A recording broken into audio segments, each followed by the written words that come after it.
दर सोमवारी आठवडी बाजारात हॉटेल तर इतर दिवशी पेढा विक्रीचा व्यवसाय। हॉटेल व्यवसाय चालवताना या तरुणानं अनोखी शक्कल लढवली आहे। केवळ 50 रुपयात राईस प्लेट तर केवळ 7 रुपयात पाणी बॉटलची ते विक्री करतायत। त्यामुळे त्यांच्याकडे ग्राहकांची मोठी गर्दी असते। धाराशिव जिल्ह्यातील वालवड येथील आठवडी बाजारात मनोज काटकर हे दर सोमवारी हॉटेलचा व्यवसाय करतात। वालवडचा आठवडी बाजार हा महाराष्ट्रात प्रसिद्ध आहे, त्यामुळे या बाजारात लोकांची मोठी गर्दी असते।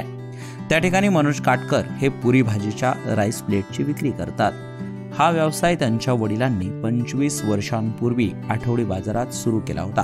त्यातून आता त्यांना दिवसाकाठी 15,000 रुपयांची उलाढाल होते। माझं नाव मनोज काटकर, राहणार वालवड। माझा वडिलांपासून व्यवसाय आहे। मी सकाळी 7 वाजल्यापासून पुरी भाजी चालू होते ते 4 वाजेपर्यंत असतं। सरासरी 15,000 धंदा येतो। माझ्या पुरी भाजीत गुलाबजामुन, राईस, कोशिंबीर, पापड, पुरी, बिस्लेरी 15 रुपयाला 2 विकतो मी। राईस प्लेटची किंमत आहे 50 रुपये। माझ्याकडे 2 कामगार आणि घरचे 4 जण आम्ही झटतो। तर आठवडी बाजार हा महिन्यातून 4 वेळा भरतो।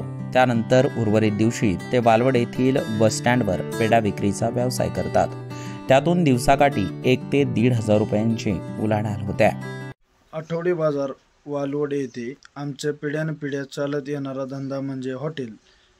पण तेवढ्यात काही भागत नव्हते, म्हणून ज्या दिवशी काम नसेल त्या दिवशी वालवड बस स्टँड येथे पेढ्याचा व्यवसाय मी करतो आणि त्यातून मला 1000 ते 1,500 रुपये राहतात। हॉटेल व्यवसाय व पेढा विक्रीतून 1 लाख रुपयांची महिन्याकाठी ते उलाढाल करतात। या कामात त्यांना आई, वडील व पत्नी यांची मदत मिळते, तर 2 कामगारांना रोजगार देखील उपलब्ध होतोय।